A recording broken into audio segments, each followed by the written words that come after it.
সর্বশ্রেষ্ঠ বাঙালি জাতির পিতা বঙ্গবন্ধু শেখ মুজিবুর রহমানের সুযোগ্য কন্যা মাননীয় প্রধানমন্ত্রী জননেত্রী শেখ হাসিনা আমাদের বাংলাদেশকে ডিজিটাল বাংলাদেশ হিসেবে গড়ে তুলেছে, উন্নয়নশীল দেশ হিসেবে গড়ে তুলেছে। 2041 সালে স্মার্ট বাংলাদেশ গড়ে তুলবে। এই সম্পর্কে কিছু বলুন। এই সম্পর্কে দেখেন, আসলে কি বলবো, উন্নয়নের ধারা যদি বলতে যাই আসলে বলে শেষ করতে পারবো না। আপনি যদি আমাকে বলেন যে এই মাননীয় প্রধানমন্ত্রী জননেত্রী শেখ হাসিনা বঙ্গকন্যা আমাদের মানবতার মা, তার উন্নয়নের ধারা যদি আমি সাগর হালদার বলতে চাই তাহলে এটা শেষ করা যাবে না। হয়তো আপনার 2-1 সপ্তাহ আমাকে সময় দিলে আমি শেষ করতে পারবো। আমার বাড়ি হলো মুন্সিগঞ্জ জেলা টঙ্গীবাড়ি থানা। আমি মুন্সিগঞ্জ জেলা কৃষক লীগের সহ সভাপতি। আর আমার ব্যবসা প্রতিষ্ঠান তো জানেন যে আমি হালদার গ্রুপ অফ কোম্পানির চেয়ারম্যান। আসলে যে আমরা কখনো কল্পনা করতে পারি নাই যে আমাদের মুন্সিগঞ্জ দিয়ে স্বপ্নের পদ্মা সেতু হবে। যে জায়গায় আমাদের মাওয়া ঘাট দিয়ে পারাপার হইতে শত শত যানবাহন, ঈদের সময় শত শত যানবাহন, হাজার হাজার যানবাহন 4 দিন 5 দিন বসে থাকতো ফেরির জন্য। এই যে আমাদের একটা গর্বের বিষয়, যে আমরা গর্ববোধ করি যে আমাদের মাওয়া বিক্রমপুর মুন্সিগঞ্জ আমাদের এখান থেকে শুরু করছে সৈয়দপুর পার লগা মাওয়া পদ্মা সেতু, আমরা 5 মিনিটে নদী পার হয়ে যাই। এটাও কিন্তু আমাদের মাননীয় প্রধানমন্ত্রী বঙ্গকন্যা মানবতার মার জন্য। এটা কিন্তু তার ব্যক্তিগত স্বার্থে সে করে না, সে কিন্তু আমাদের জনগণের জন্য, আমাদের প্রিয় দেশবাসীর জন্য করছে।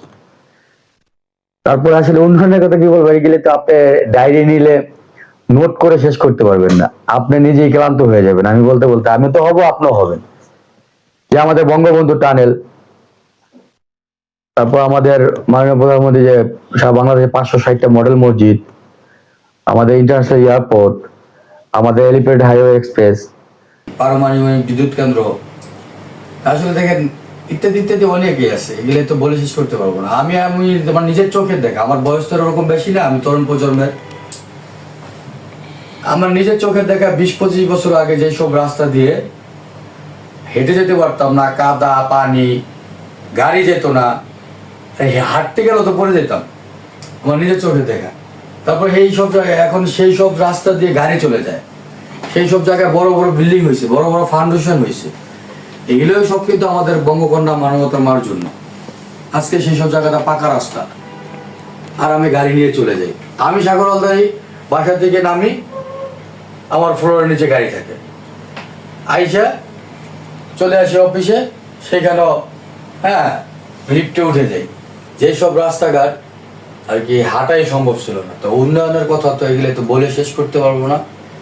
তো আমি আল্লাহ পাকের কাছে একটা কথাই বলবো, আমাদের বঙ্গকন্যা মানবতার মা, উনি যেই স্বপ্ন দেখছে আমাদের বাঙালিদের জন্য, আমাদের বঙ্গবন্ধু যে স্বপ্ন দেখতো, তার কন্যা কিন্তু সেই স্বপ্নই দেখতেছে যে 2041 সালে স্মার্ট বাংলাদেশ গড়ে তুলবে। আশা করি ইনশাল্লাহ আমার মাননীয় প্রধানমন্ত্রী তার স্বপ্ন পূরণ হবে, বাস্তবায়ন হবে। আর আমরা তো ইনশাল্লাহ অনেক অনেক খুশি, আমাদের বাংলাদেশের প্রিয় মা বোনরা অনেক অনেক খুশি।